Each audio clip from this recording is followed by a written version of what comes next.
Bienvenido de nuevo al podcast de CTB. Welcome back to Chasing That Bag podcast, Moneybag Motivation. And we doing it different like how we always do. We got a special guest in the building.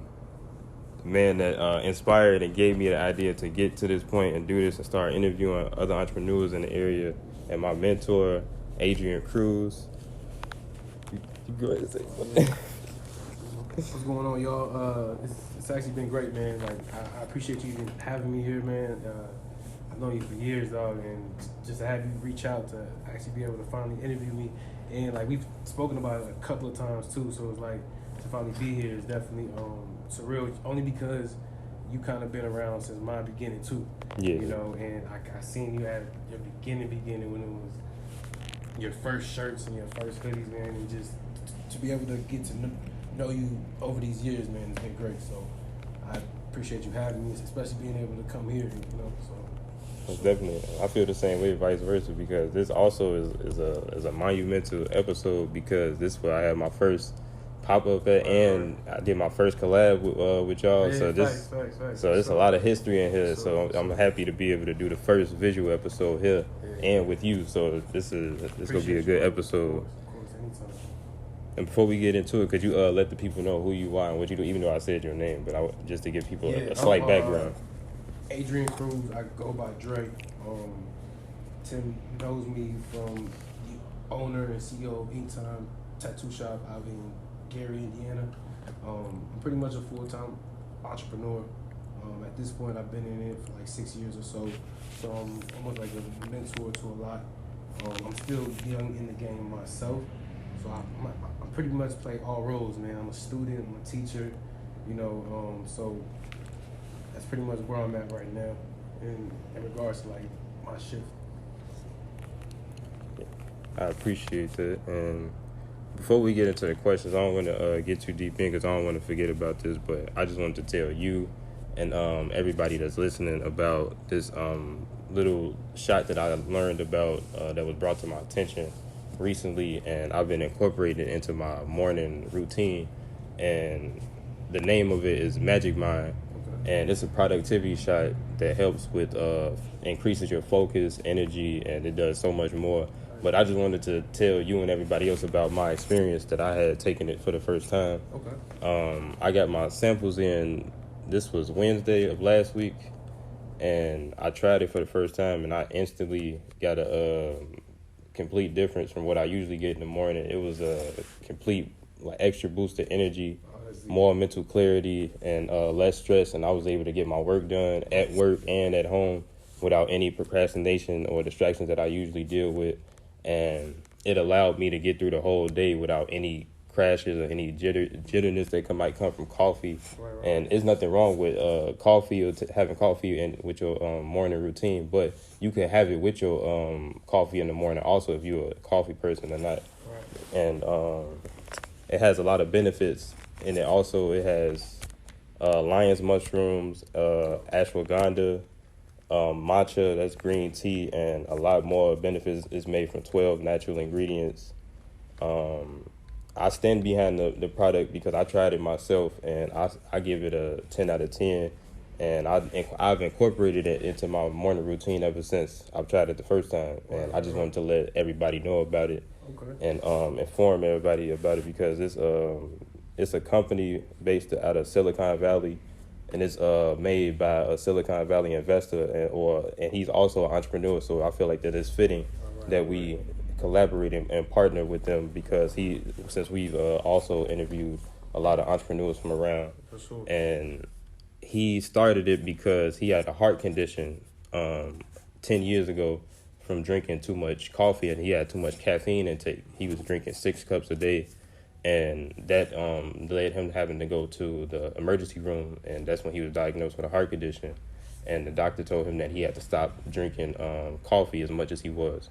So it went from 6 cups to half a cup, and the doctor also told him to start incorporating green tea into his morning routine, and that's what started him finding the other ingredients and the book that he wrote that got to this point of the beginning of the world's first productivity shot. And that's why I wanted to let everybody know about it. But Okay, if you're interested in purchasing or subscribing to Magic Mind, you can go to their website at www.magicmind.com/JANCTB to subscribe to the 3-month subscription. You get 1 month free when you're subscribing for 3 months, and that's up to 50% off. And then once you use discount code CTB20, that'll be an additional 20% off, and you'll get a total of 75% off just subscribing and getting your first month free at magicmind.com/JANCTB. And you can order yours and get dialed in and start changing how you start your mornings and improve your daily routine. And yeah, that sounds fire, bro. That actually sounds like a pretty good product though for a person that goes to the gym a lot. I see like pre-workouts and stuff like that. yeah, that also has like a lot of caffeine boost in it. So if we can use something that's as natural as that, that'd be perfect. Like that'd be really fire. yep. And I also used it when I was exercising, and usually I'm able only to do 10 pull-ups. That's my max, but I was able to do 20 the first day that I took it. So the experience that I had with it, just from the exercise standpoint, that helped a lot also. And I hit my my PR and everything that day. But I just wanted to recommend that to everybody. But let's get back into the podcast, and let's start off with the questions. Yes, sir. Let me get back to them. Okay, the first question is, what was your upbringing like, and was there anything that you seen growing up that plays a part in what you are doing and pursuing today? Yeah, man. So a lot of people that don't know, I'm originally from Florida, right? So coming from Florida, man, like I grew up in a pretty big family, but my upbringing, as cliche as it may sound, was pretty rough, man. It wasn't, and I learned that as I got older, right, and as I talked to you guys and as I met just people over time, like rough is perspective, right? Like what's rough to you may not be rough to somebody else, may not be rough to somebody else, but I think, and I say rough because that's what helped mold me into like having a tough character, into being almost who I was for a very long period of time, man. Like I grew up not quiet, man, but like as a youngin', man, like I would fight a lot. Like I was very like troublesome. If you ask my family, like I was like the problem kid for sure. Out of like 7 of us, I was like the problem kid. So it was kind of hard coming up with like being that person, because a lot of times, like, not that I would get picked on by my family, but the expectation for me to do good wasn't there. You know, like I was always like known for either I'm gonna be in the streets, or I'm gonna end up being one of them. You know, so as a kid, man, and even as a juvenile, like you take into that different.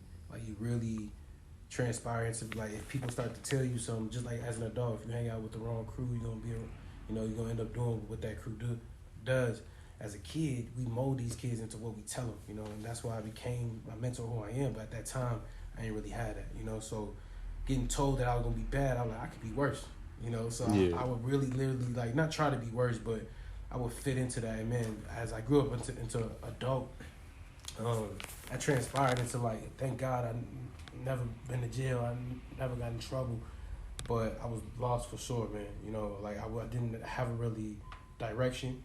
And I think, as crazy as it sounds, that was my biggest blessing, because I was able to learn these things, learn how to be actually empathetic, and learn how to be understanding, and learn how to be ethical, and learn how to be everything that I wasn't taught to be, with also, like, not saying it was their fault, right? Because your upbringing is your upbringing, man. Like, no matter who it is, whoever's raised in you, and a lot of times it's not their fault, because they may not have known, you know. And I learned that I was raised by my pops. And when my pops wasn't raising me, it was by his mom, which is my grandma, you know. And everybody knows that a Hispanic grandma, they show love as much as they can, you know. But we got a roof over our head and food on our plate. But the emotional side and things that really tie into actually molding kids and molding people, you know, sometimes you don't get that. And you've known me for years, man. I'm a person that doesn't allow too much excuses, only because, you know, like, we got to be able to grow out of that.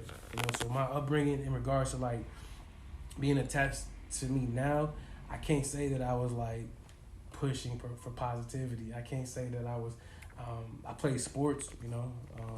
I played sports almost all throughout high school, which was football.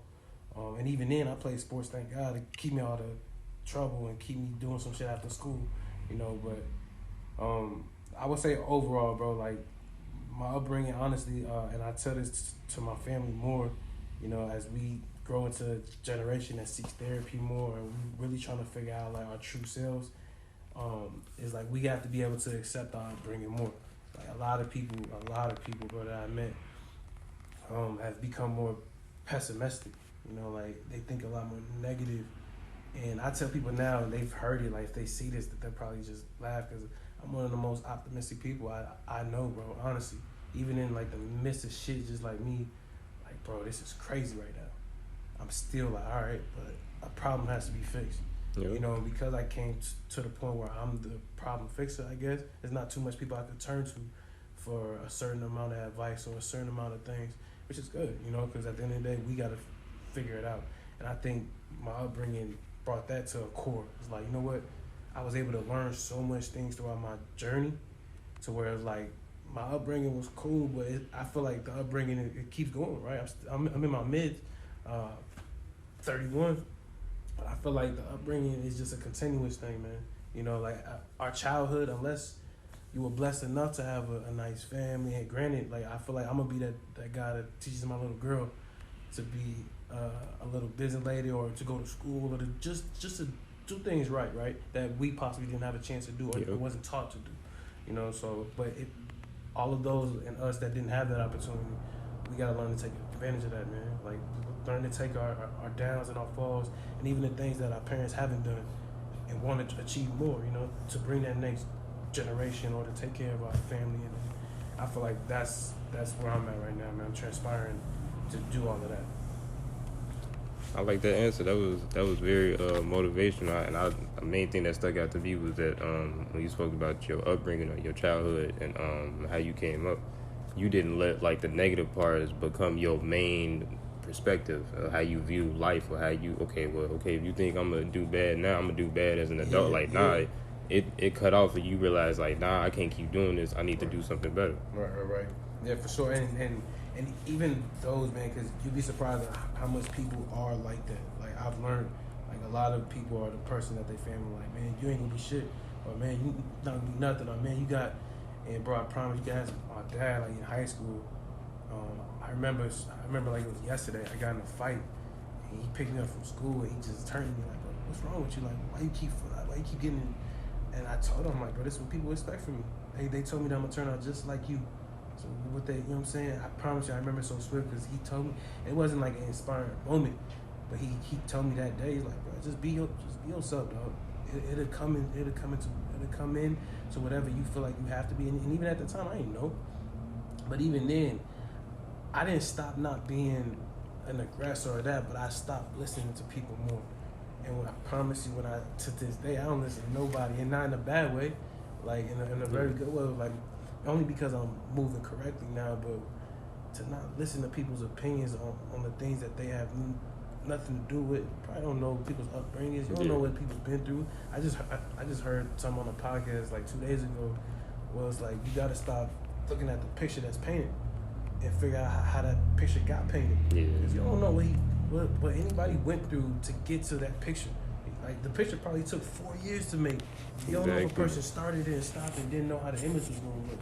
You know, so that journey that takes us there, man, that's what matters. And I feel like throughout my journey, even when I didn't know, man, and to tie back into it before we get on to the next question, man, I remember when I moved here for the first time, and it was kind of like, I was young, I was like 20, and I had to come here for my daughter, right? Like I moved from Florida, didn't know nobody, bro, except my pops. Like nobody. It was like moving into a different country. It was crazy because I didn't know anything but East Chicago. Like that was the only city I knew except work. And I remember coming here, man. All my guys were in school at the time. We just finished. So they were like in their second year of college. Most of my guys were in college, and I remember I was just sitting at the crib, like, bro, I ain't got my life together. Like all my guys on Instagram, like posting like in school and frat parties, and I'm sitting here at the crib, like trying to work, trying to figure out life. And that was even like, it wasn't an inspirational thing, but it was a realization. Like, bro, you got to figure out something. You know, like you got to actually not push to be them, but push to be something. You know what I'm saying? Yep. So. Yeah, it sound like you was at that point of figuring out your purpose of what you was going to pursue Right. at that point. Yep. But let me go ahead and ask you the next question. Now, this is from my own of wanting to know, because I don't know if this is your main passion, but like, or if you passionate about something else, but like, because you know like how people could do something else, but that's not their passion, but they doing that because that's what's making sense at that time. Yeah. But what is your passion, and who or what motivated or inspired you to take everything serious and made you want to pursue your current endeavors? Yeah. So I would say my passion, bro, and I think I found it like a year ago. I think, or about a year and a half ago. I think my passion, well, you know me as an entrepreneur, right? I think I'm gonna forever live in this for sure. And but my passion is to actually, once again, the cliche as it may sound, is like to inspire others to do what I'm doing in their own aspect. Not the entrepreneurship route though, right? Like specifically, before I used to tear into just genuinely like, man, entrepreneurship. Even my friends and my family, like it was kind of hard to. Should we pause?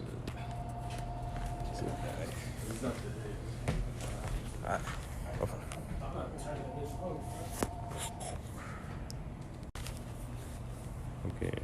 The second question was, what is your passion, and who or what motivated you or inspired you to take everything serious and want to pursue your current endeavors? Right. Bro, I would say my passion, I learned it about like a year and a half ago, is to inspire others to do what I'm doing, but not necessarily like in entrepreneurship. And I mean that by saying like, at first, when I first became an entrepreneur in general, right, like it's you know it, man, it's like a crazy risk, like nobody's for you, and you'd be surprised at how much people you think are supposed to support. I remember like we had conversations about that, right, about like support and like family too and friends and stuff, man. And the risk of actually going into it, that's when you learn, right? You learn like, nah, this is my journey. Right? Yeah. This is the things that I have to do the actual. So I remember I used to be so pushy, bro, on my close friends and my family, like, bro, you gotta try it out. It's worth it. Like, it's worth it. Like, it's worth it. It's worth putting in. And then I learned, man, that it's not to say that it's not worth it for them, but it may not be their vision or their journey, bro. Yeah. Like, how much times can you actually push a person to do something that you actually love? Like, entrepreneurship and mentoring and these things are an aspiration that I inspire to do over time. And I learned that over time. It's like, oh shit, like I have my dad or our parents, right? Like they've been working since they was kids. My dad was completely against me becoming, and not completely against it. I'm not gonna say that because if he sees it, he'll be like, nigga, I wasn't. But he didn't have as much confidence in me, and I don't blame him. Like I literally like, and to give a quick example, I remember he gave me the deposit money to get the first actual ink time in Hammond, and this is before I learned how to do zoning and like how to figure out like in the city hall what you can open and what you can't. I was fresh into the game, and I ended up renting a spot that you couldn't open up a tattoo shop at, so I had to go back and talk to the owner, and luckily he was a pretty cool guy. And this was after days of like painting the walls and stuff, bro. So after I brought him back the bread, I remember, like, imagine you giving somebody the loan. Of course I was gonna pay him back, but I'm like, hey, it didn't work out. So like the confidence in going forward, like, come on, bro, you don't even know what you're doing, which was 1,000% fair, you know. But after that, man, I promise you, after that first mistake, I learned to never make another move unless I did research, and heavily research, bro. Heavily research. So going back to the question about the passion, man, throughout that beginning journey until now, my passion elevated from just like, oh, I think I'm gonna be a full-time entrepreneur and make millions, to be a entrepreneur, also like a person that inspires people to actually pursue something that they love. And only because I've been doing this for this may be about 6 years.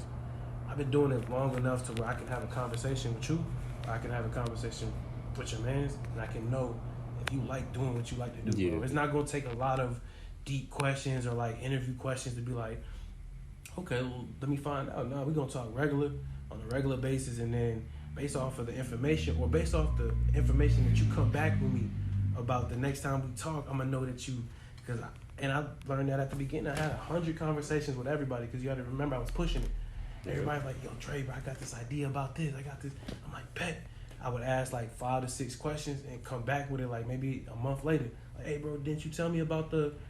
They wouldn't have no new information on it. And that's when I was like, almost like, damn, they don't, like, bro, that's on you, you know? So my passion right now, bro, is to really like, and even this year the most, man, like 2024, 2023, I sat back and worked, and it was an amazing year for me. But 2024, I promised myself to be more engaged with those that I've met in these past couple of years. Because I tell people now, if you give me somebody, bro, that loves to make pizza, like they working at Pizza Hut right now, but they love to make pizza, bro. I can open up a pizza shop, no doubt.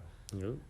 And only because the aspiration come from, like, all right, they already love to do it, right? All I gotta do is provide maybe a spot for them to do it, by an oven, by the door. That's what I did here, you know. And I give them the utmost respect because they're professionals in what they do, and they know that, especially in the shop. So the tattoo shop, I just found people that love to do what they love to do. And at the beginning, you remember D-Block and them? Yeah. He was actually going to that tattoo shop too, ain't it? Roy Boys. Bro Boys? Yeah, that's how I met him. Yeah, I'm gonna talk about that also. Yeah. But yeah, so it started there, bro, and for that to transpire over here and to transpire to everybody else, bro, like, I know for a fact my passion is to not only continue to do what I'm doing, right, to find different endeavors, whether it's the tattoo shop, the vending machine, the piercing supply. Like, there's a lot of endeavors that I'm going to be pursuing.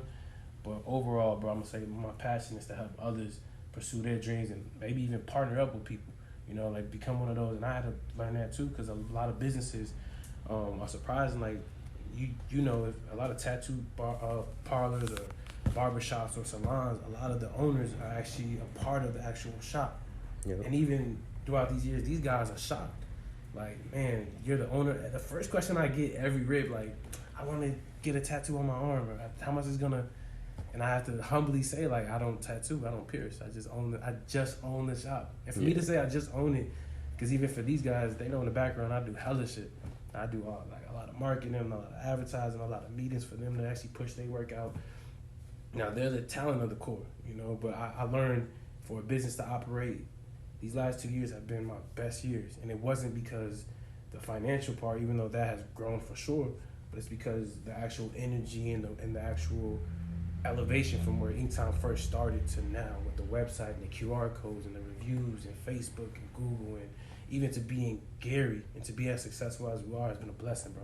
And even being in Gary, like, I remember at the beginning, I was hesitant. My family from the G, you know what I'm saying? Like, we grew up, so the comfortability, I wasn't hesitant for, like, being here, being like, I was more hesitant, like, man, will I get enough business to actually operate around my business?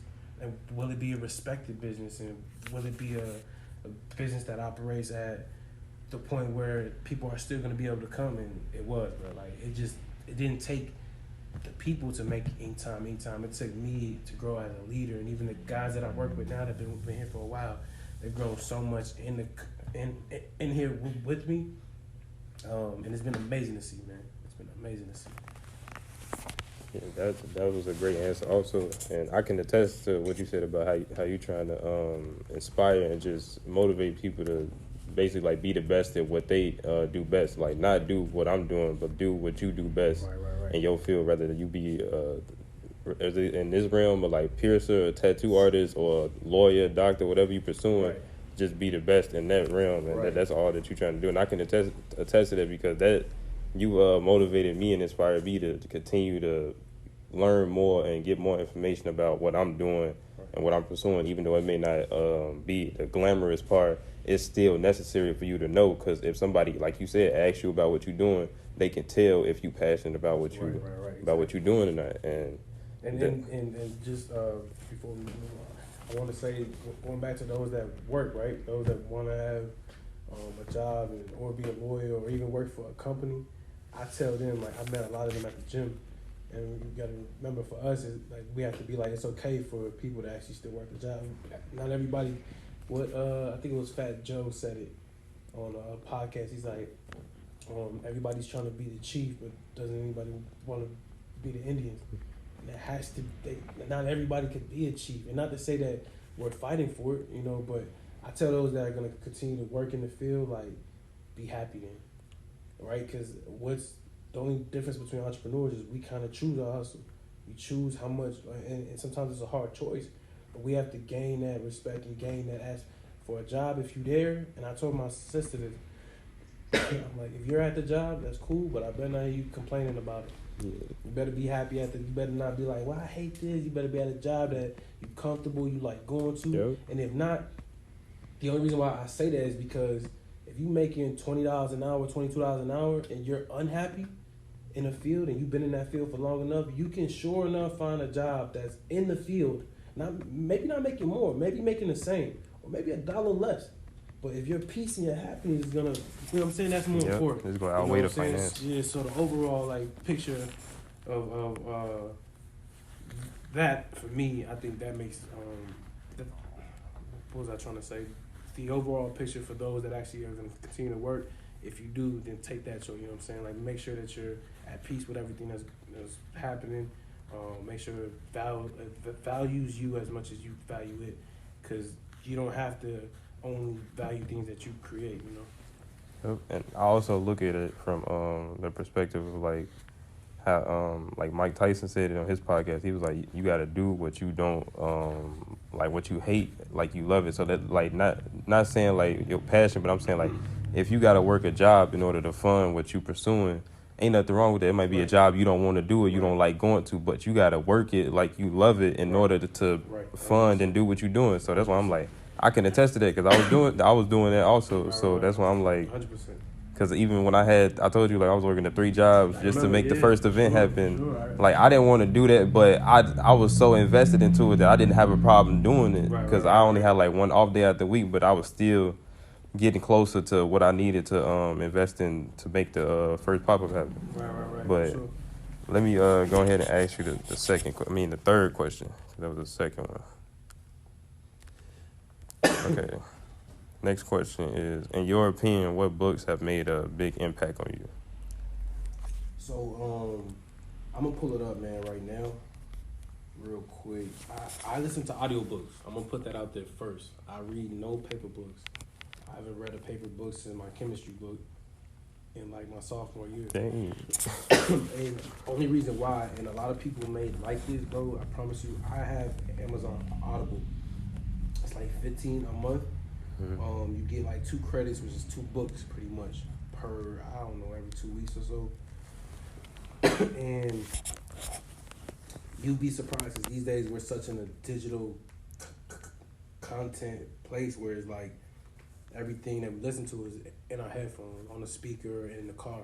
So I realized, like, I was losing out on a lot of education because I was choosing to not read. And what's crazy is we don't even think about reading, right? Like, we just kind of go off of YouTube. And so I hopped into Amazon Audible, bro, and I just started buying books that specifically was targeting, like, my thought process at that time, right? Like, I haven't yet read a book that was like fictionary, and granted, as a kid I used to read a lot, but right now I feel like like we're so in tune with what we are trying to do. You should be intentional with that. So the thoughts that you want to build up in your book should be the ones that are attached to your goals and stuff. So the 2 that hit me the most, man, was my first book I read in here was Leadership Strategy and Tactics by Jocko Willink.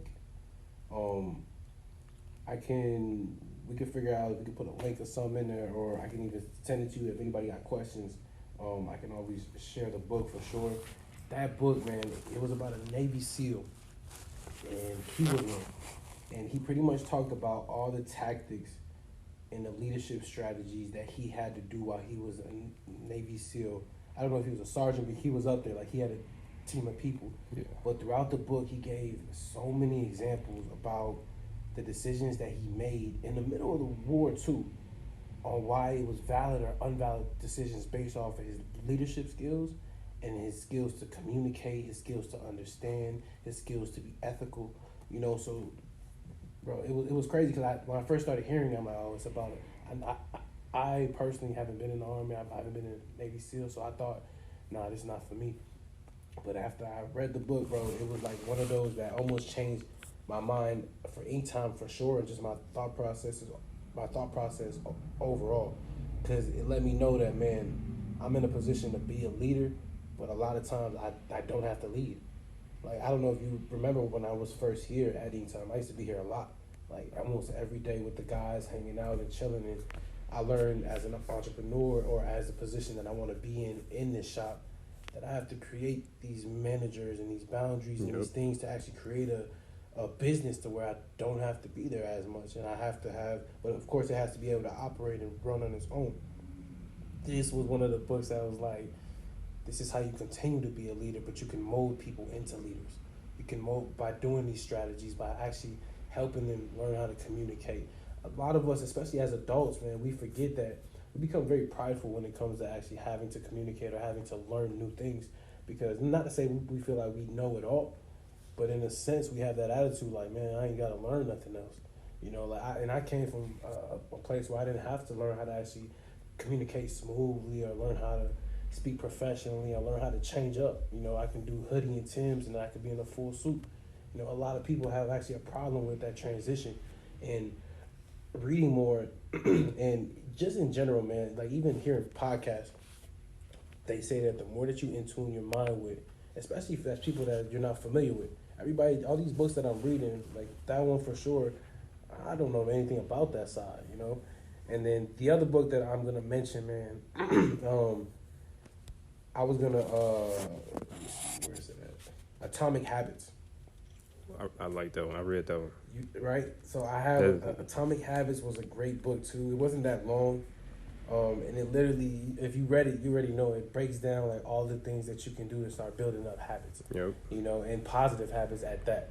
You know, and that was a huge one for me because I bought that book or I paid for it for the thing when I was at a point where I felt like I was procrastinating, but everybody was like, bro, you're doing a lot. And I'm like, there's no way I'm doing a lot when I feel like I'm procrastinating, bro. I feel like, but I think in the sense of, and you probably are able to understand it too, in the sense of you already doing so much all the time, a lot doesn't feel like a lot to you, man. Yeah, it's just like, I always feel like I never have enough time to do everything, and now I'm used to it. Like, I'm used to, all right, at the end of the day, back at it tomorrow. Yep. You know, I can't tell you the last, unless it's on a weekend, the last day that I had a successful day where like, I got everything done. And as more as you get used to that, you get comfortable with it when you learn to grow habits, though. Like, you learn to fit in, like, your schedule with your schedule and the habits that you... And because these habits bring you peace. These habits bring you, like, all right, it may seem like chaos and hectic to everybody else because they're not seeing what's going on, but because I have good habits and good morale and good intentions towards what I'm going to continue to do, it allows us to have that peace in it. So, like, those were two books that I would recommend only because the Atomic Habits, that fits for everybody. Yeah. That fits for, like, it doesn't matter if you're an entrepreneur, a business owner already, you're thinking about getting into entrepreneurship, or if you're working 9 to 5, if you're a single mom and you don't know how to deal with a lot of, bro, we have to build up habits, and sometimes we're lost because we feel like we can just go with life how it flows, you know? And sometimes it works and sometimes it don't, but when you build up like something that you can maintainly do every day and it makes you feel good about it, then, you know? And I'm glad you said Atomic Habits, because that's one of my favorite books that I read, and I constantly go back to it to look at my notes that I took from it, because that's what got me to consistently stay consistent with exercising. Gotcha. Yeah, because it said you can miss 2 days and then like it'll mess up your whole progress. Yeah. Like, so ever since I think it's been September or August, I've been exercising, and I only missed at least 3 to 4 days out of this whole since then. Yeah, that's exercising is something different, bro. Like, and even then, like, I used to go every day, bro. Last year, the early year of last year, I went almost every day. But I even learned late last year when things got like comfortable and smooth, that I was going to keep my mental going though. Like, I promise you, like 80% of the gym is to make sure that my mind is clear and I have clarity about the rest of the week or even that day, or even if I'm having a tough day, bro. Just going to the gym for that time allows me to like clear out my day and prepare me for the next day. You know, so I think even being disciplined in the gym, a lot of times, a lot of people think I'm supposed to go hard or go crazy, and you will have, like, I got hella friends at the gym, bro. Like, a lot of people I know, but they know that when I go there, it's more for like, and of course I get more fit too, but it's a mental clarity thing because it's the only place where you can actually push out some type of aggression or use some type of energy in a positive way. You know, like you're sweating out or you're either running or walking, you're in the sauna, you're doing something that's intentional, you know, so I definitely.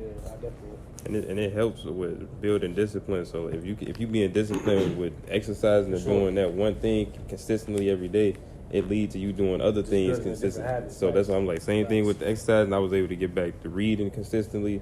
So that's why I'm like, that book helped a lot, and I recommend that book to a lot of people. Also, audiobook or the physical book. Because I like audiobooks and the physical books, but I'm looking to Amazon Audible, and they should sponsor the podcast, you know. So, that was a whole ad that you had did when you was talking about it. Nice. But let me go ahead and ask you the fourth question. Let me see.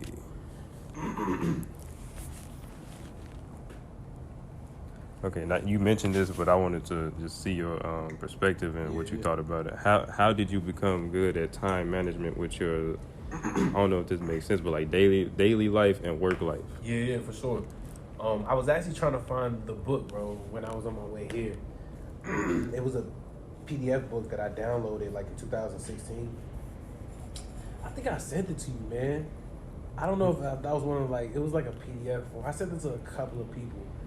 But I pretty much, bro, I got to the point where like I was. Oh, you talking about It was I know. Hold on. I'm finna go to it because this is.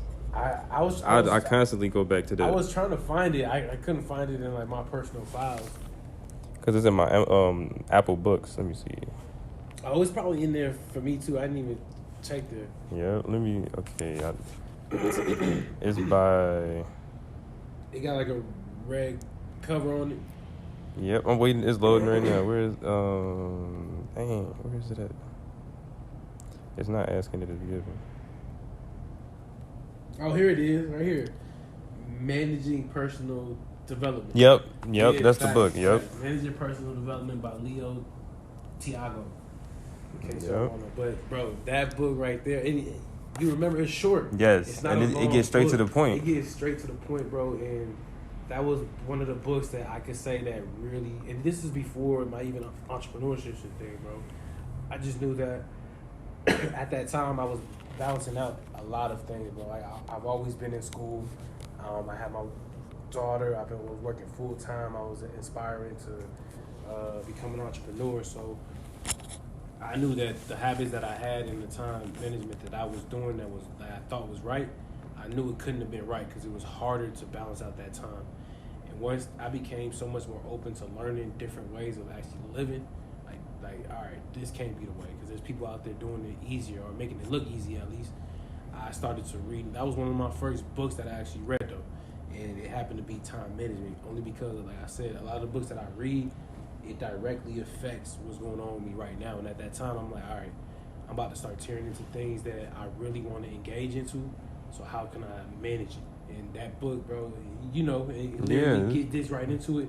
And it's one of those books that doesn't tell you go do this. You kind of have to aspire, but it leads you into the direction. So if you're willing to learn, or if you're willing to actually be like, all right, my time management is not where it should be, then that book right there, bro, will literally put you in a place. And I feel like that was a starter. After that, it was just like an aspiration, you know, to kind of help balance out that time. Now, is it easy? Even after reading the book, or even going through things, it's not easy, bro. I talk to my sister about it. I talk to people that, man, like just not complain about things a lot more, but when people tell me that they don't have time, it's kind of hard for me to actually sit back and understand that, like, okay, because if you break down your schedule, I'm not going to say I can fit time in there for you, but bro, if I break down my schedule to anybody, they'll be like, bro, they'll say the opposite, bro. How do you have time for all of that? Exactly.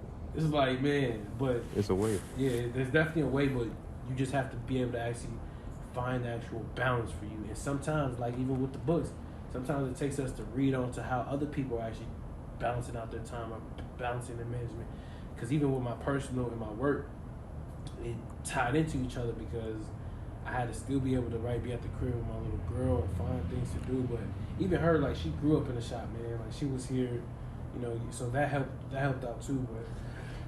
But I can honestly say I learned to actually balance it out the most through reading, man. Like really engaging and just using the tips and the ideas that they gave me and seeing if they worked, and they did. You know, like just me like almost prioritizing what I felt was comfortable for me and what brought me the most peace and what brought me the most happiness and what kept me away from whether it's toxicity or pessimistic people or things that just didn't flow into my flow, and being okay with understanding that those may come from family members and friends that I'm cool with and things that are actually attached to us.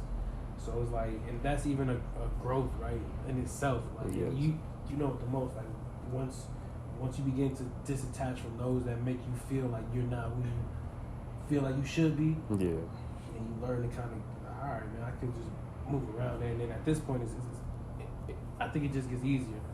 Yeah, and like you said, like stuff like that happening and like being at the beginning, like yeah, you gonna feel some type of way because you're human, Right. but you end up turning that into like you use that as motivation, and then you see like every like you said what you mentioned like that with that time like even like involved in the podcast like that helped me a lot mentally, and I constantly replay that and when I'm in the midst of creating things or like working on stuff for it, and Right. that's why I'm like everything you said it happened. Right, That's why I'm like. Yeah.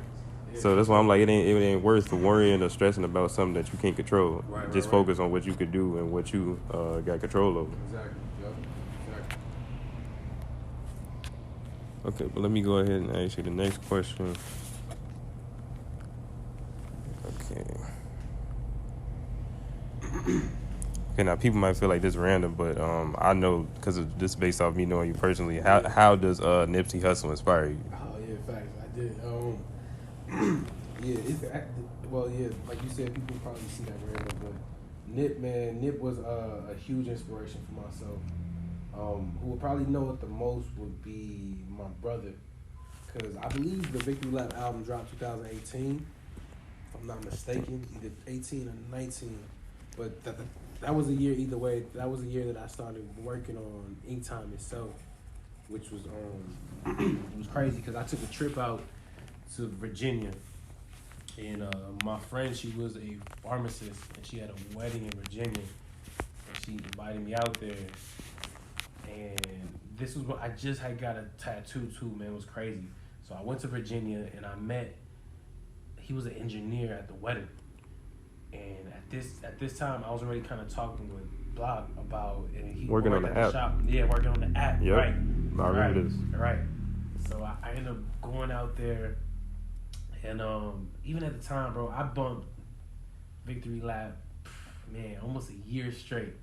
I promise you, like every track in. I think like with all type of music, bro, is like your background and where you come from, you'll be able to feel music all different types, bro. Yep. Like people that, and then there's some people that actually, they won't say that they don't like Nip, but maybe they wasn't in that time. And even for me, I'm not gonna say I was gang banging anything that was in that depth, but I was in the process. You know what I'm saying? Like I was actually doing more than, and I think his inspiration was going from that to this. It don't matter what that was. That skill could have been from down up here to, you know. Yeah. But I think for me, I felt it more because even the videos that I watched and the interviews that I watched with him in his music that transpired into words, he said a lot. He pretty much telling them like, bro, you got a vision. You know, like the Victory Lab is literally him showing you like whatever you got going on, you can inspire to do more within yourself. If you got to, and he mentioned it in there, like you gotta have a fire team. You gotta have skill play. You gotta have a game plan. I could pull up hella tracks, 1,000 tracks, bro. Of just besides him talking about his old life, like he bringing up new game, you know. And I promise you, like my brother at that time, I taught him so much about just not the album itself, but like the actual inspiration that inspired me to continue to actually push into that. Like, you know what, bro? I definitely can make this shit happen. I definitely, and this is in regards to like hearing like the feedback from people that I wasn't expecting it to, right? I brought it up anytime to a couple of people here and there, and their feedback wasn't what I was expecting. I was expecting like, yeah, man, that's a great idea. And it was a complete opposite. Everybody's like, yeah, you don't really know nothing about that, dog. You know what I'm saying? Like, you don't really, and not to say that Nip was like the inspiration to be like, who cares? But it was really so like, he was pretty much like, bro, that's your own team, bro. Like, I gotta figure that out on my own. I gotta figure out if this works, and if it don't work, it's on me. You know, as the main person actually to try to make this business or this idea actually transpire into something bigger. And that's what I did, man. I kind of stuck to it. And even even the book that he had mentioned, man, I read that book. I don't recommend this book directly to anybody, especially I don't know if you heard about it. He had mentioned it's called The Way of the Superior Man. Yeah. So he mentions it. But what's crazy is he even mentions when he mentions the book to Charlemagne, I believe it was. I think it was doing. But even when he mentions this book, he mentions it and says like you should only read this book if you're at your confident level. Like literally, you got to be at the confident level as a man, as a leader, as a boss, as a father, like all type of aspirations. Because all that book does, The Way of the Superior Man, is pretty much saying like how you can become the best man that you can with all the aspirations that you have already with the confidence, but being able to understand women, right? Being able to understand our sexual desires, being able to balance that out with our aspirations for business, being able to balance that out with our leadership skills. So it's like a core, and literally it's just pretty much telling you, it's not even teaching you, it's telling you, like, all right, who you are right now is the person that you aspire to be, but this is how you try to become better by wrapping everything around it, bro. And that book, like, I read it twice already, and I thank God that I heard about it a long time ago.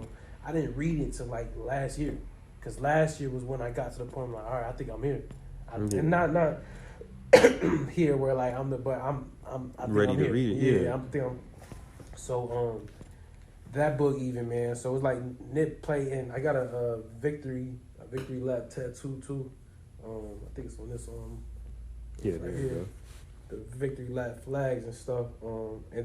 This is when I first opened up the tattoo shop too. So I remember that. Huge inspirations. Oh, you were actually, I think I have a video. You were here that day, right?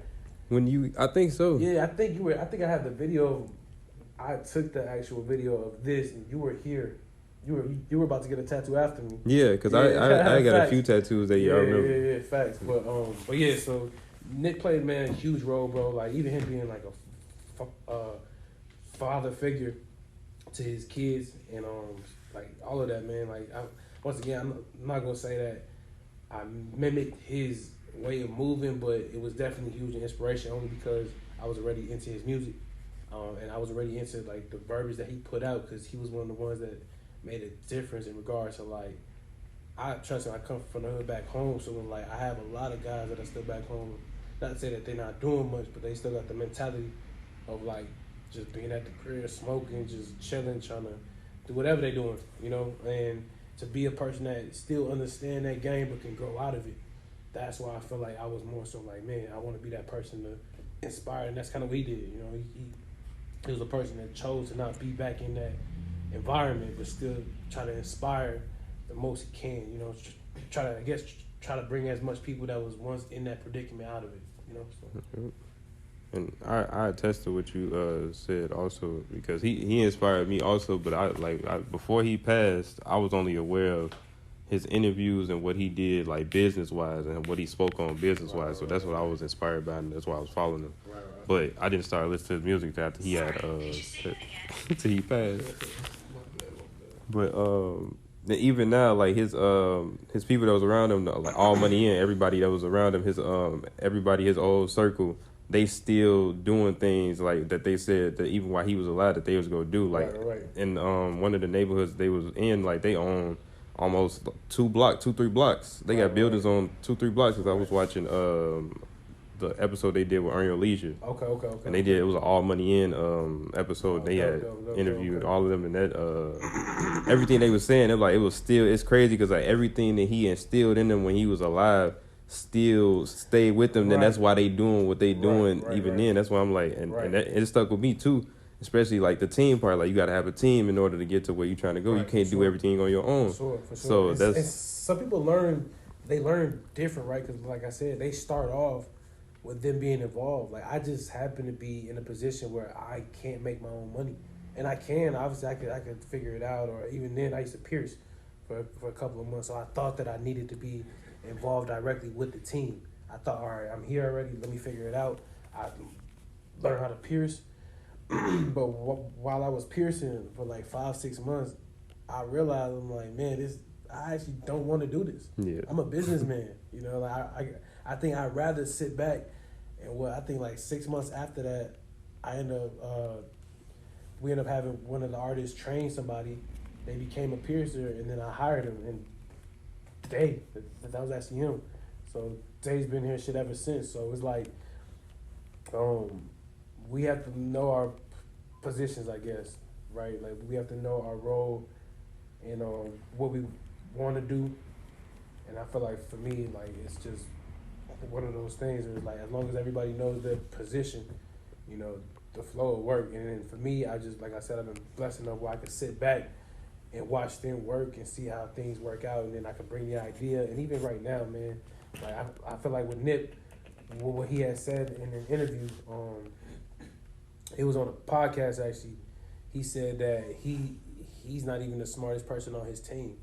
Yeah. And I'm not gonna say I'm not the smartest, but what I can say is I don't know it all though.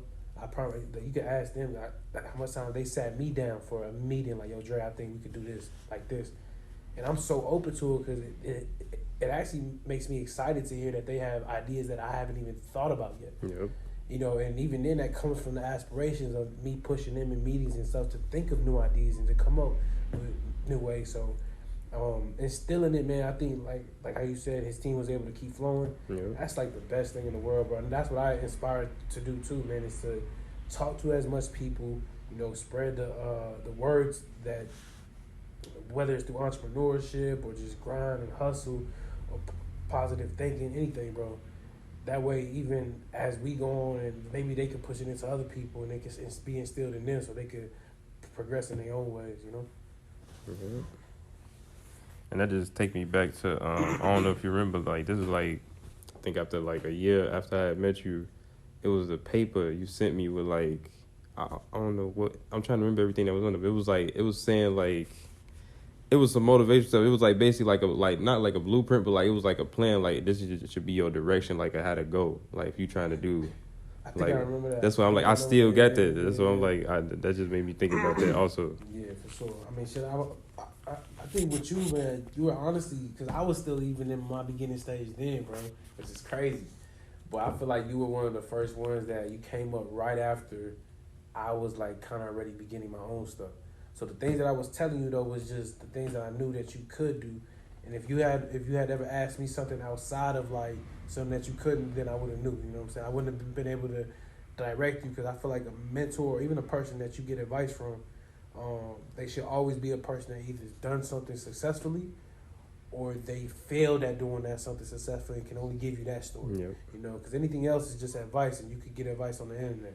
You know, so I think, so that's pretty much. So when you would come to me, bro, it was like one of those things where I was still learning, but I had enough information to give you because you were still at the beginning stage too. Yep. You know?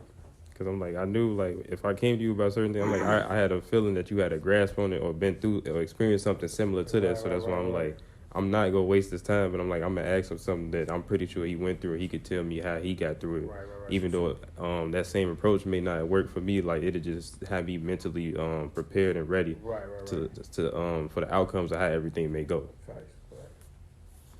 But let me go ahead and ask you the next question.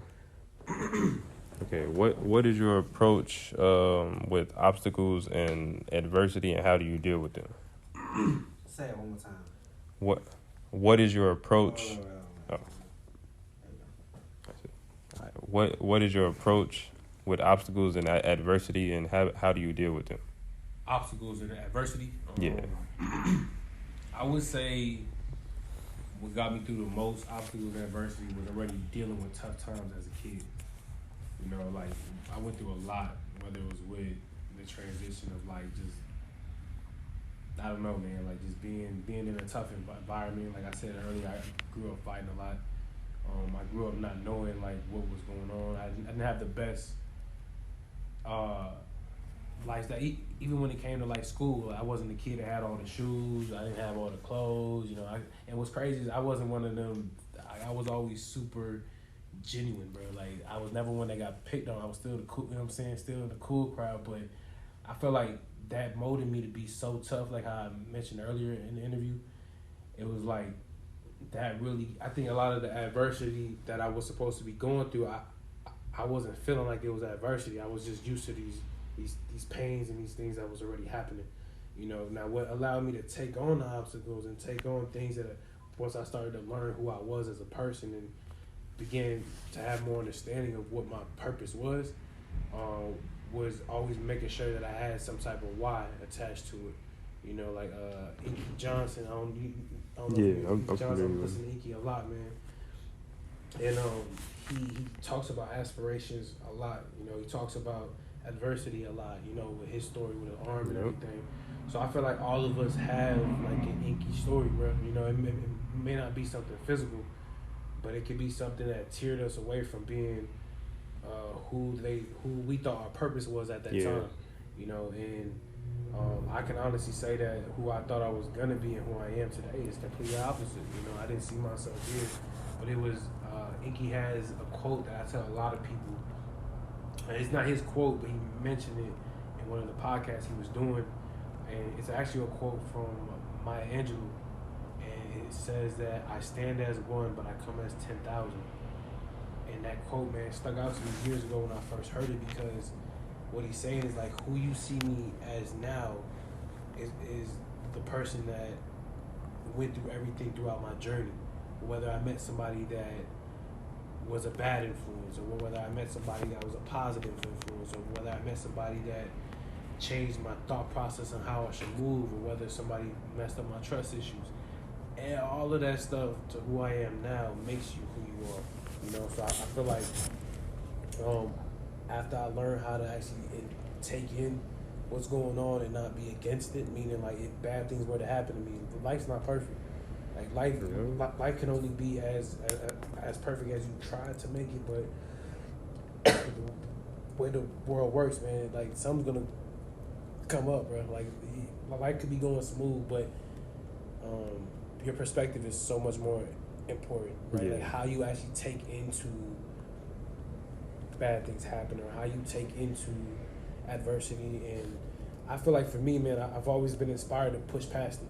There's never been one time where I ran into a wall, and it could be because I have a daughter, it could be because I aspire to make a lot of money, it could be because I aspire to make a lot more businesses, and there's so much things that I aspire to have that there's no way that I can reach any of that if I allow this to put me down, or if I allow me to stop.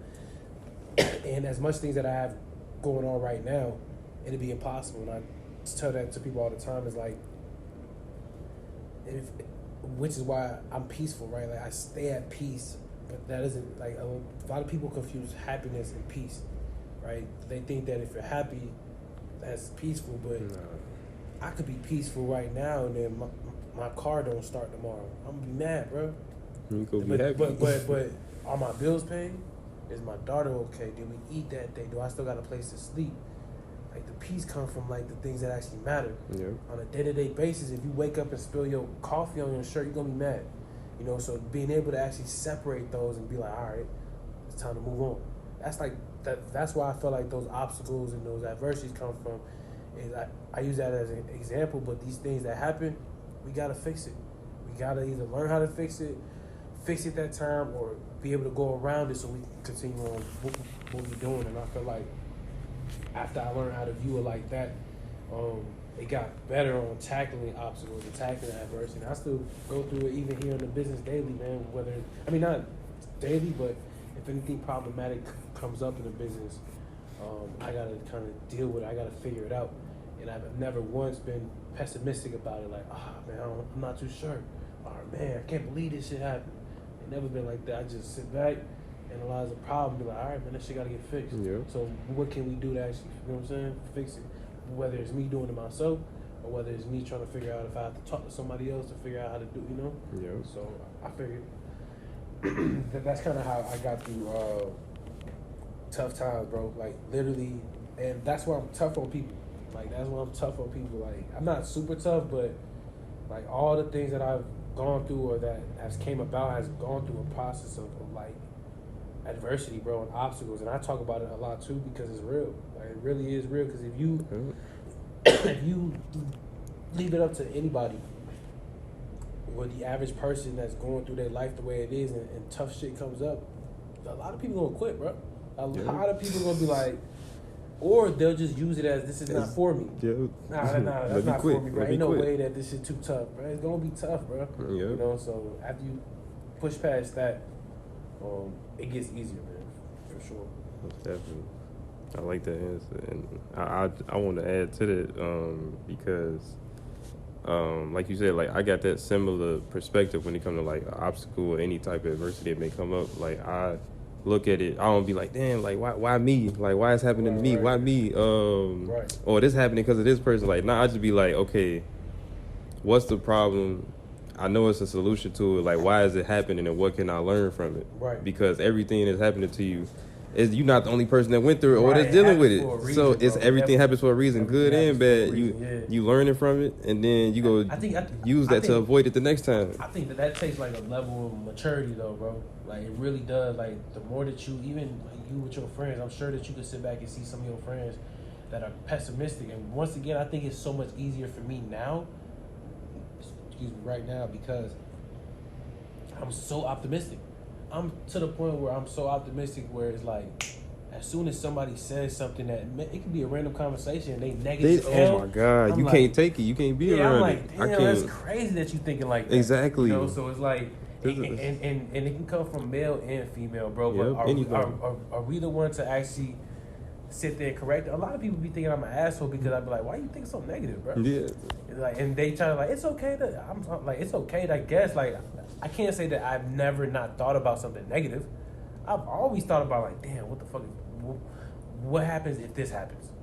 Oh, damn, how am I gonna? But the thing about it is like, bro, problems have to be fixed. And like I said, when you get to the point where like you the boss or you the person that all the problems trickle under you, like all the problems gonna trickle under you because everybody gonna come to you, and then you ain't got anybody to kind of go to help you fix the problems. Let's believe if you want it bad enough, you gonna learn how to start fixing problems. Yeah. In a good way though, not like an aggressor or somebody that finesses the system. Because I'm huge off energy, bro. I'm so big off energy that like you can't move sideways and think that something good gonna come out of it, or eventually not come back to you. Exactly. I'm people that speak to me now. They know I'm not one of those that believe in karma. Not to say that it don't exist. You can believe whatever you want, but I believe on genuine energy. Like what you put out right now, you know. Because if I did and everything in my past that I did when I was a shorty, I'd probably be in jail right now if that was karma. Yep. You know what I'm saying? Or something else would probably happen. So it's like. But how I've been putting out my energy for years, I show love, bro. Like, I show so much love, and not overly, because sometimes you learn, right? You learn how much love you can show to people. And when it's not reciprocated. To certain people, you know? Mm-hmm. And even when you show love genuinely, though, bro, like, sometimes, I think we talked about it, too, is like, I show love genuinely that it's not that I expect it back, bro. I'm not going to sit here and be like, man, well, how about that one time I'm going to just show love, and I feel like eventually, not to say it'll come back to me, but not one person right now that's in my life, or even that knows me, bro. I promise you. Like anybody that sees it, anybody that knows me can't be like, I met Adrian. He was like anything. Yeah, you can say a bad person, a dickhead, whatever it is. Not one person gonna say that because I'm genuinely like that, bro. Like my energy, I try to stay away from things that are even close to that. You know.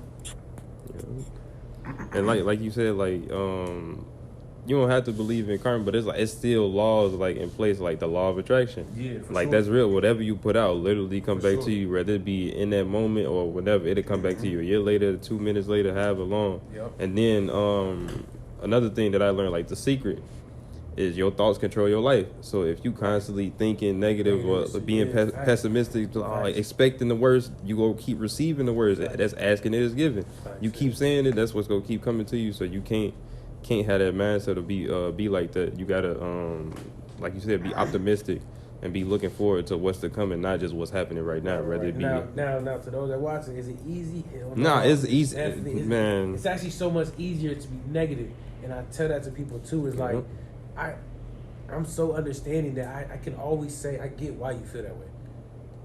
As soon as the person turns negative, I'm like, I definitely get that, because it's easier to feel like that. Yeah. It's easier to be like, and just like how we spoke about earlier, it's easier to quit.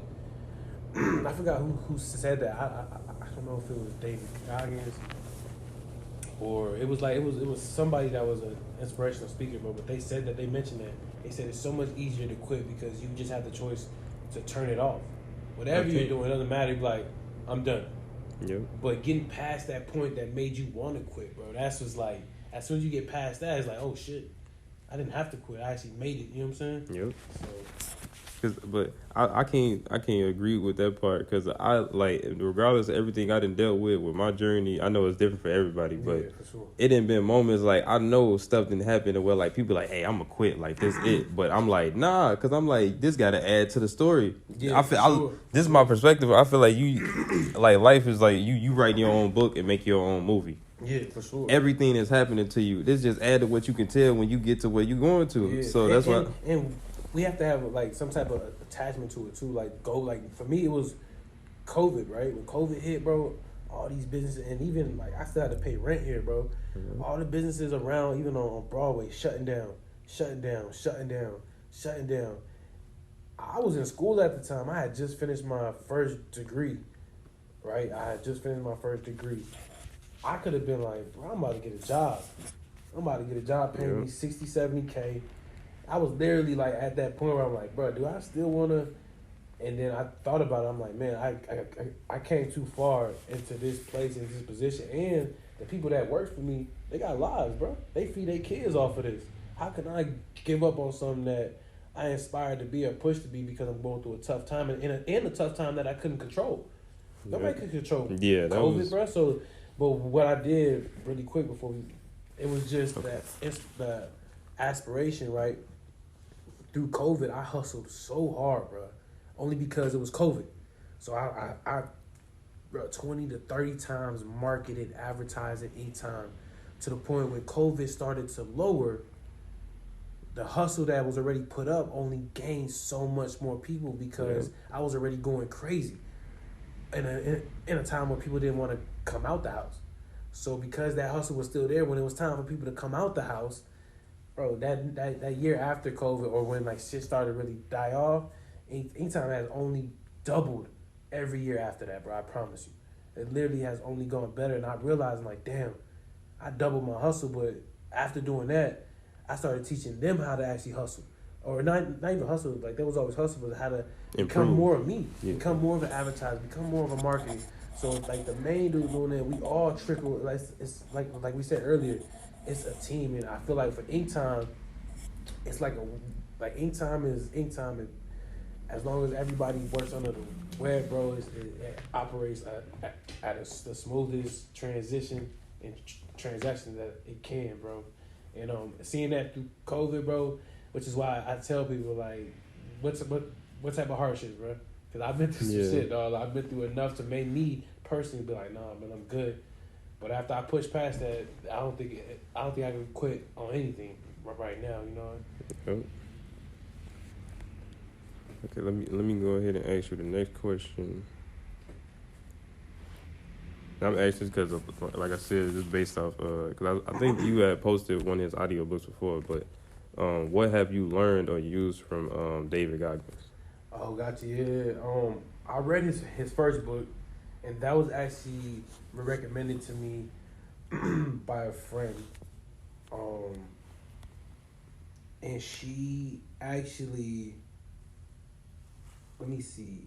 She was actually the one that told me about him, bro. I didn't really know too much about him, but she sent me like an Instagram post, and she was like, "Hey, this guy reminds me of you, like in the demeanor where I wouldn't quit, I feel like I learned a lot, not to say like directly from him, because his approach on things is a lot more tougher than me. Yeah. I'm gonna keep it 1,000. Not to say that he's like crazy, but I'm not He's as like, straightforward. yeah, he's straightforward for sure. But No, to the point, to the point where it's like you get it if you are like that already.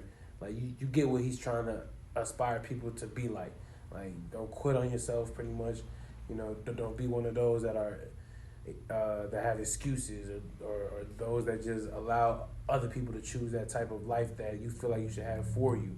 You know, so his book was actually amazing because he gives his story, like and why, and it makes sense, bro. Like I think like all of us, his story is the reason why he believes the way he believes, because he also went through a lot, bro. He went through hella stuff and pushed past all the adversity and all the obstacles there, man. So for me, I feel like if there's anything that I grasp from him, and I still have some like Instagram clips that are saved in my archives, which is pretty much like him being tough on himself, and I use those videos for my own inspiration for myself.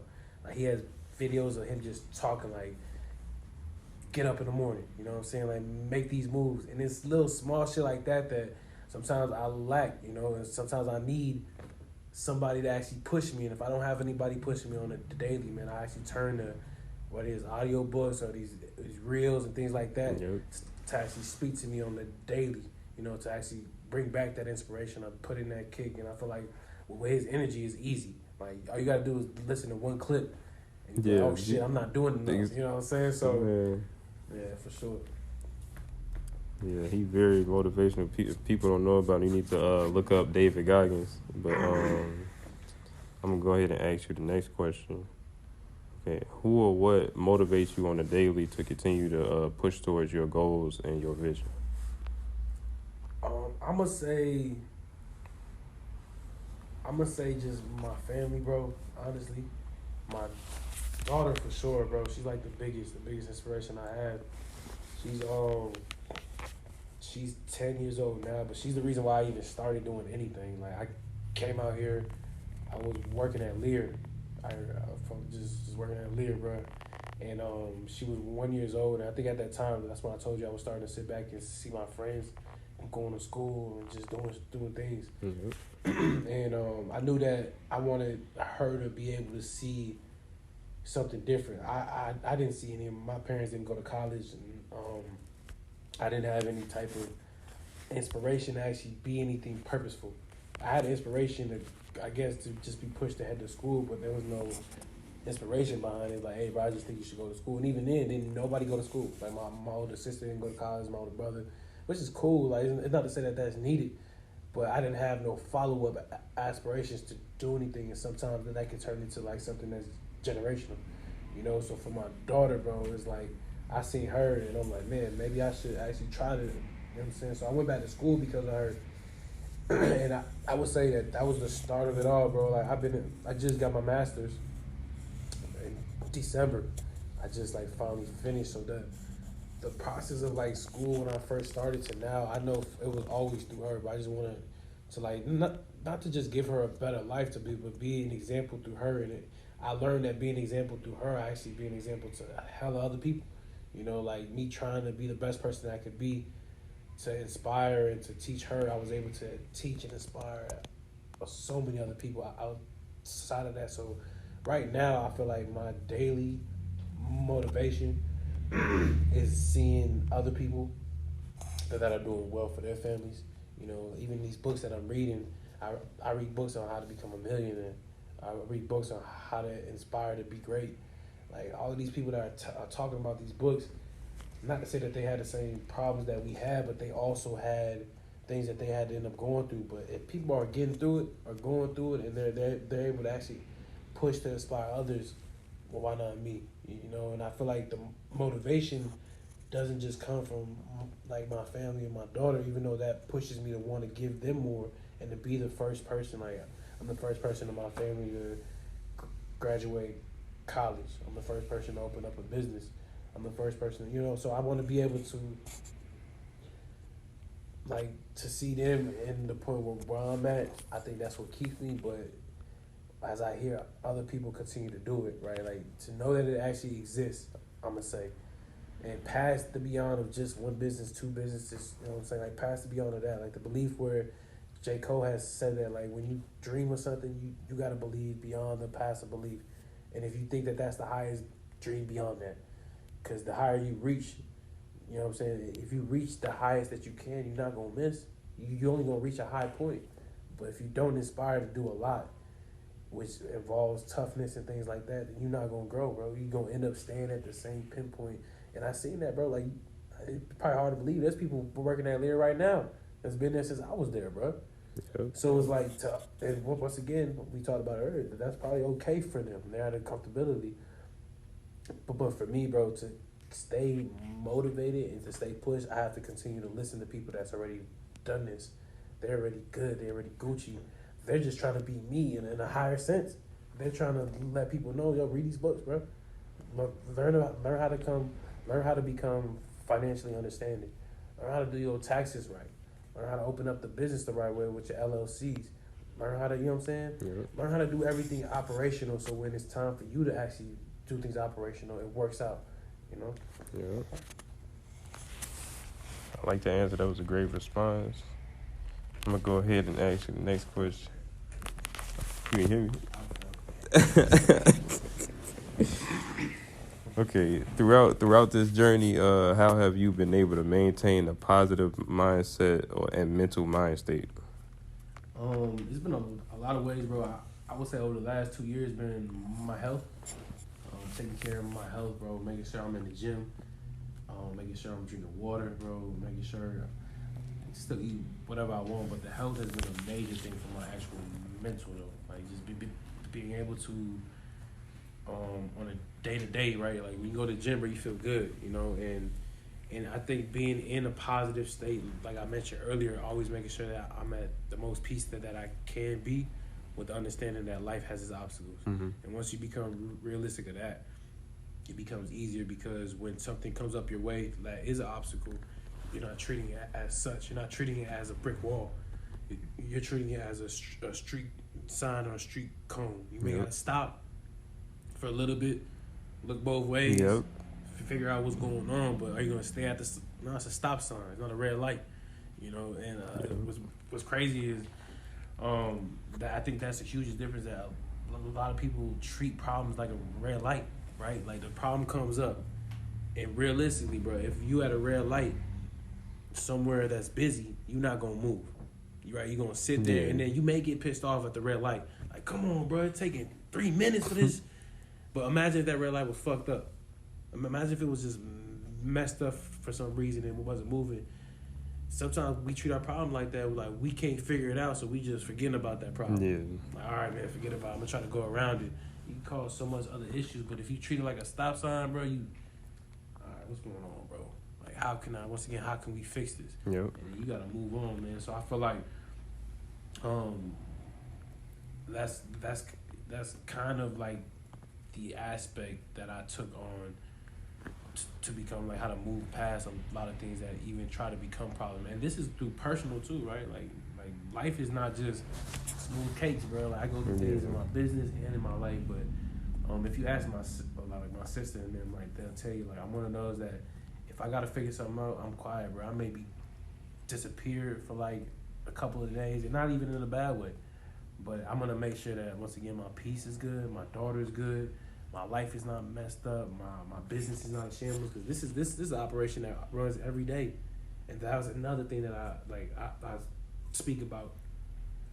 If I have a bad day, Adrian, if I have a bad day in my personal life, does that change this?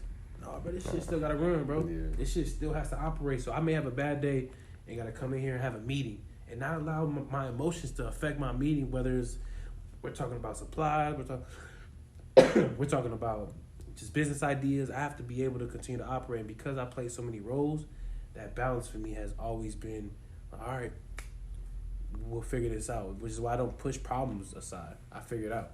And Jordan Peterson, a person that I've been listening to a lot more, and I've listened to him for a different sense. He's just more ethical, right? And he just gets to the point where he said in one of his podcasts, he says he's more peaceful and gets through life better because he's a person that doesn't like problems, right? Like he doesn't like to deal with problems later or build up of problems. If something happens right there, let's figure it out now. Yeah. And sometimes you have to be that person to figure it out now and not allow another person to be like, well, you gotta be. We can't be an aggressor though. You can't be crazy with it. Like, well, what's going on or how?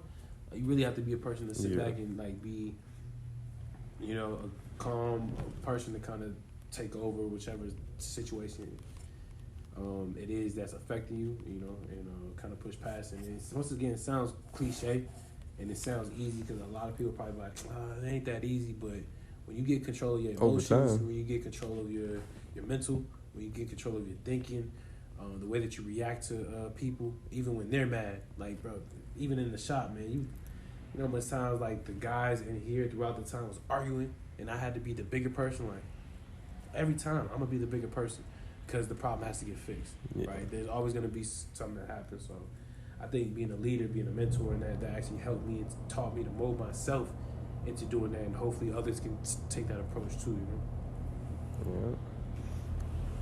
I like the answer. That also remind me of like something that you said, like relating to the beginning, like how you said how you gotta approach the problems, and like it was like relating how you at the beginning how you said like how you deal with people. It played in my head because that the way that you think, like how you be with yourself, like just in general, like how you think, it display off how you be with other people. So that's why like whenever I'm dealing with other people, or they may be like, you could tell when somebody having a bad day or something, but you know you got to deal with them because it's a work environment you in. So it's, you know how to approach it. You don't let people like having a bad day affect you. You be like, hey, how you doing? Like you trying to like, I'll just still approach it positively instead of being on that same level with them, because like you said, you don't know what anybody went through. That's why I try to have grace with everybody regardless of how they approach me. You can be like, oh, fuck you, whatever. I don't like you. That's cool. You going through something personally. I don't know what it is, but I'm not gonna reciprocate that same energy that you putting out because I don't have an issue with you. You have an issue, underlying issue from something else, and it just happened to come out towards me. So that's why I'm not. I don't try to reciprocate the same energy back to people if they being negative to me. Facts. I just understand that everybody went through something or is going through something, and they might be having a rough day. They might woke up on the wrong side of the bed, but that ain't got nothing to do with me or my approach or how I react to it. It's just I look at it as like a test. Like whenever I encounter people that might be on a negative page, like I know how to maneuver around them or get away from them, but at the same time not allow them to hinder my energy or make me feel like how they feel. But I just want to add that on to what you said, because I'm like, that played in my head from what you said at the beginning. Sure. Okay, I'm finna ask you the next question. I think you had answered this, but I'm gonna ask anyway. Do you have any other passions or endeavors outside of this that you like to pursue or do? Yeah, a lot of people actually just know me for this, right? Like they know me for Inktown. I am the owner, right? The owner and CEO, but once again, because I don't tattoo, I got my bachelor's degree in health service management, and then I just finished my master's degree in public affairs. So I actually, I just finished, like I said, in December. So this year and the upcoming year, I actually plan on tearing into the healthcare part of my entrepreneurship journey now. Mm-hmm. So I've been working on a project for about 2 years or so. I plan on opening an adult daycare. Daycare center, so that's one of my like outside, and that's a major goal that I definitely aspire to take on, only because that one really takes a team. Like I'm working with the government. It's gonna take a lot of work, man, but it's exciting, and I tell people like I couldn't feel any more comfortable because of how long I've already been an entrepreneur. So when it comes to like talking to the banks about loans, or when it comes to like figuring out financially or strategic planning, like I already have a lot of it down packed, you know. So I'm not saying I know everything, but it'll be a lot easier approach for me to actually take that. I want to say besides that, I jumped into vending machines too. One of these vending machines I actually partnered with Vic, one of my guys that ended up opening a vending machine company. So I partnered with him. I started taking on that, which was dope. It's like an extra income too, for sure. That's been an amazing experience. It's easy. If anybody has questions, feel free to reach out. I definitely recommend it, especially if like they're inspiring to do something but they're not too sure. Getting the vending machine is very simplistic, and it was a journey that I tried it just to see if it'll work out how I thought it would work, and it did, man. Like it was, so. But besides that, like I had mentioned, besides my own personal goals, working with other people is gonna be like one of my things that I really want to try to inspire to be, man. Like, because I know a lot of people, whether it's you, man, your friends, the camera guy, man, whoever it is, a lot of us have dreams that sometimes we just have to meet the right people, bro. Like, we just have to have the right conversation. I know that because everything that inspired me, like how I inspire other people, came from people inspiring me. Whether it was through books or whether it was through my mentor, in regards to me being able to have the confidence to push this out. I want to be able to take over, like, things like that. Another kind of new thing, I don't know if she should be all right with me even mentioning it, because it'll probably be like late this year, but my cousin, she's going to be opening up a non-profit organization out this year. Okay. And she brought it up to me like last year, and just like anybody that brings me up ideas, I question her, and like, hey man, and she came back to me, man, like 2 or 3 weeks ago, bro, with this game plan that was out of this world. Like, it shocked me, and in the most positive way. And so she made me VP. She's gonna be making me VP of the nonprofit. That's like, congratulations. Yeah, appreciate you, bro. Thank you. But that's like something that I promise you I look for, because it's like the opposite now. It's like, this is the give back. That's the give back of like the give backs. And on top of that, I've already worked with, well, not worked with it, but I took my courses in the government classes and nonprofit organization classes. So it's like I'm already teed up on what to kind of know about. So, and then her dream to give back, bro, is gonna be amazing, bro. So I look forward to that adventure too. Yeah, I can't wait to hear about that. I'd possibly like to work with them too, because that's what I want to start doing too, like donating clothes to different like non-profit organizations. I love to work with you and her in some type of way. But let me go ahead and ask you the last and final question. Okay, now this is the question we ask everybody, because we know this is not gonna be your last time coming through. Right. But I love this question, because we can look back at this, whether it's 5 years or 10 years down the line, and see that whatever you said, it happened the way you said it. But where do you know you will be in the future? Where do I know I'll be in the future? Yeah. And that's just. You don't gotta. You ain't gotta put no time step on it, no nothing, because you could say a time step and it could happen in a year. So that's why I'm like. Man, in the future. Man, that's such a broad question. I do. I mean, it's a good question, because obviously it'll change up. I mean, to keep it 1,000 with you, bro, I see me making millions, bro. I literally see me like, because I came so far from like just making chump change to what I'm making now, and to understand that I created that vision, and to know that I'm not even at my peak yet, like, and a lot of people, like, I'm blessed, like, honestly, I thank God for everything. I'm super blessed, but I'm not even at my peak yet, bro, and I feel it in my gut, because all these ideas, my next ideas that I got coming up with, these are $1 million ideas. The adult daycare, that's $1 million contract, so it's like, and not to say that I aspire just to be a millionaire, but I aspire to be like successful, bro. And where I see myself is money, man, successful, a family, taking care of my family though. Like, I want to be one of the first ones to do things that people do for their family. Have that big crib where people come over for the Christmas parties, and I see myself having multiple businesses, multiple business partners for sure. Even in this area, man, like, if anybody, well, those that see this video that are in the area, man, that are entrepreneurs. I know Caleb. Yeah, Caleb. The Black. Shout out to Black Diamond. Yeah, big shout out to Black Diamond, man. Like, I chopped it up with him like twice at the gym. It's crazy. I see him at the gym. That's one of the most times that I see him. But we don't talk much, like I was supposed to have a conversation with him about like just doing future things, but I'm sure he understands shit as a boss, man. Like, I don't like to have a conversation unless it's like direct and we ready to move. Yeah. But people like him, bro, like people like him and just in the area, man, like we need to link up more for sure and just start to build what young entrepreneurs are doing, man. Because you make it seem easy, but it's not easy, man. You know, we go through a lot, but I feel like having a team of us around and being able to actually correlate with each other, and not to say that we got to do business, but just to be able to be around each other to bounce off ideas and to see how, you know, because ain't no hate in this game. And I feel like as far as I came and as far as I'm going to go, the aspirations and the hate got to be opposite, you know what I'm saying? So, yeah, but I just see myself working with people more, man, hopefully being a leader, hopefully being a person that continues to inspire others, and like literally we're working more into the nonprofit, so I'm planning on giving back way more, and hopefully being a person in this area and in a lot of other areas, man, to actually be able to just inspire people, man.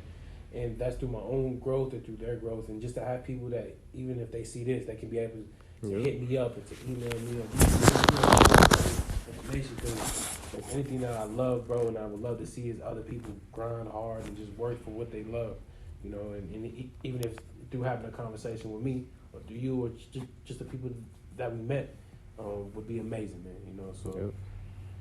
And this gonna happen. Yeah, oh yeah, for sure. It most definitely will, man, through grace, like you had mentioned. Yep. I think the two things that I stand on the most, bro, is gratitude and humility. You know, and I promise you, probably because the background story from where I came from, but not just that, but where I'm going. You know, like you have to continue to be grateful for what you don't and do have, and then continue to be humble for what you do have, because for me at least, I know there's a lot more to come. You know, and I don't ever want to downplay somebody else, because I don't, like we spoke about, you don't never know what part they at in their journey. Because I remember at one time, I couldn't have it. I was, you know what I'm saying? I was eating. I didn't have it. You know what I'm saying? Yeah. So I was really struggling to build something up. And anytime that I see a person like that, or I see anybody in that phase, it's like it's grind season. All I can do is motivate you to say, "Hey, bro, it gets better." Yeah. I promise you, it gets better. Like that. I just had a post on Facebook about that. Just a long post about people going through adversity and obstacles, but understanding from me, from a person that went through it, I promise you it gets better. You just have to be able to push past that adversity, be more positive, be able to, I promise you, if anybody took anything from these videos, go read, bro. Go read and listen to podcasts from people that already have done this and are inspiring, bro, because there's nothing else that you could do less than be stuck in conversation with people that are not talking about anything. You know, so to be able to just keep on being inspired, keep your brain sparking, keep the workflow going, keep conversation going, become a conversationist. I learned that. Like, being able to talk to people is a skill, bro. It's a skill to actually be able to approach people and say, whatever it is, bro, I like that. So, and then just to create conversation, bro. I met lawyers. I met marketers, bro. I went to a Christmas party 2 years ago, dude. This dude he was like a millionaire, bro. And he had invited me over, and it was crazy because it was actually through one of my guys that I met years ago, and he just happened to be there, and he had told me like, yo, bro, this dude owns real estate in Chicago, right, bro? Nobody was talking to this dude, nobody. I had 2 drinks, I went right up to him like, hey, I'm not trying to bother you or nothing, but I heard that you.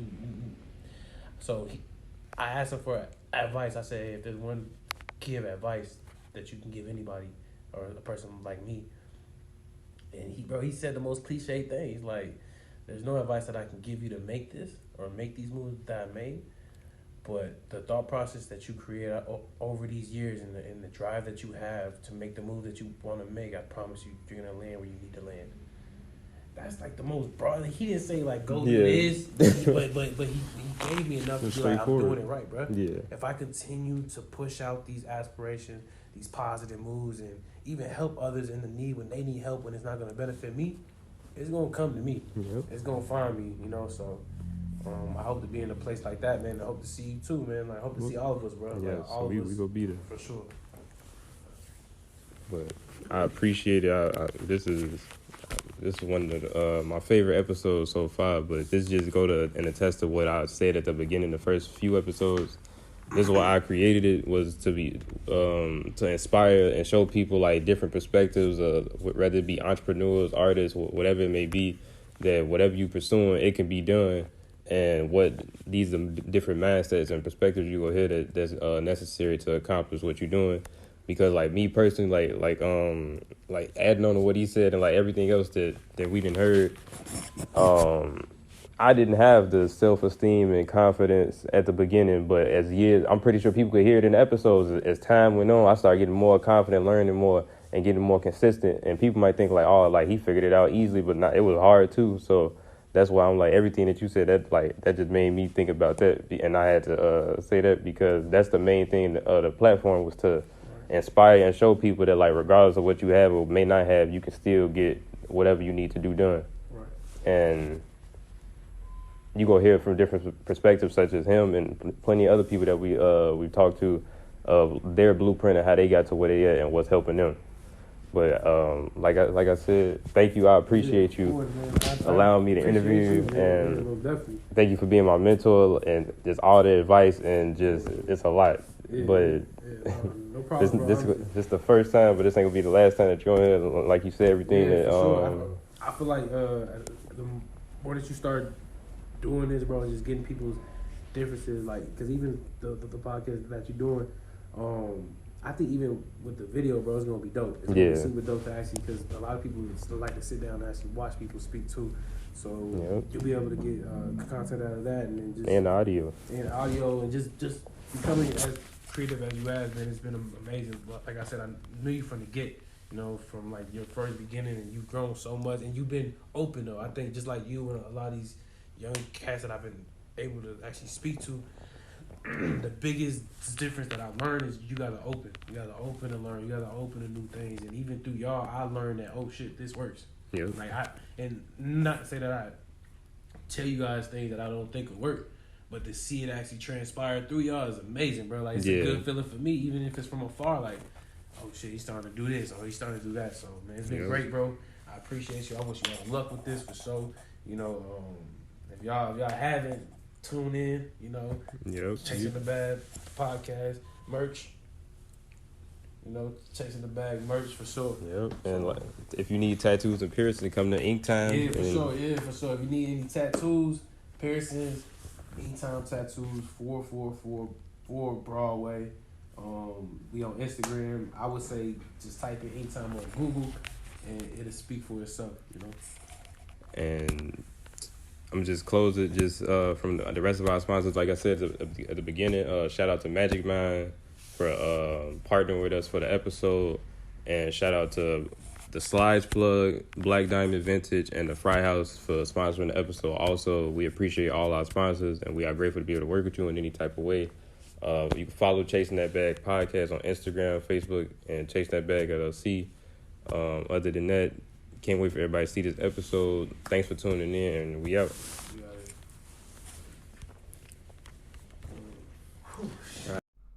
Before we end this episode, you can find us on social media. It's Instagram at Chasing That Bag Podcast, the clothing page Chasing That Bag LLC, Facebook Chasing That Bag Podcast, and Chasing That Bag.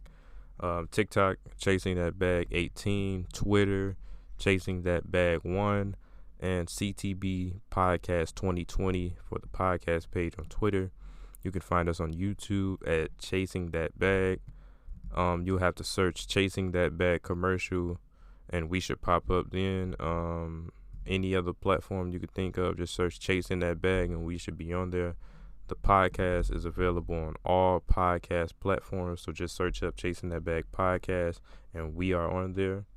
Now, before we end this episode, let's get into the first official sponsor of Chasing That Bag Podcast, a black-owned restaurant called The Fry House. The Fry House is a black-owned restaurant that specializes in different fry meals and specials, such as the Monster Trio, which consists of fries topped with steak, chicken, shrimp, pepper jack, cheese, American cheese, lettuce, tomatoes, onions, and so much more.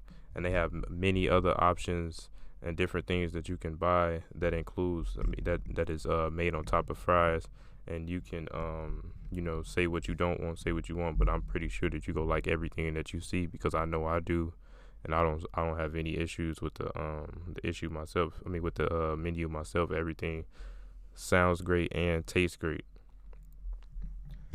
You can find them on Instagram at The One Fry House and Facebook at The Fry House. Make sure to follow them and stay up to date to see when their restaurant opens. As of now, they are doing curbside and delivery in certain areas in the greater Chicago area, Northwest Indiana, at certain events that they be at around the area. So make sure you follow them to stay up to date with everything, and so you will know where they'll be and where to get your fries from. The Fry House. Thank you again for sponsoring the podcast. Now let's get into the last sponsor of the podcast. This next sponsor is brought to you by another black-owned business called The Slide Plugs. The Slide Plugs specializes in customized slides, so that means you can get anything ranging from any pictures that you can think of put onto your own custom pair of slides made for you, or you can get your brand's logo put onto a custom pair of slides, or get the brand bundle to get some for your brand. And you can just get almost any picture that you can think of can be put on a pair of slides and made for you or someone else. You can get it as a birthday gift, Christmas, anything you could think of. The Slides Plug can do any picture that you can think of. It just has to be, the right light and everything, but they can do almost any picture that you can think of. But follow them on social media, follow them on Instagram at The Slide Plug. I'm going to spell it out, TheSlideplugs on Instagram, and you can find them on Twitter at The Slide Plugs, and you can also find them on YouTube. Thank you for sponsoring this episode. We greatly appreciate you, and that's the end of the sponsor. Thank you all for tuning in to this episode and constantly supporting. I appreciate everybody that's been supporting since the beginning and constantly supporting and listening to the podcast episodes whenever we put them out. We really appreciate it. And we have podcast merch coming very soon, and more new episodes, more content. Thank you all for bearing with us and staying with us throughout this whole journey. Thank you for the support. I really appreciate it. And we out.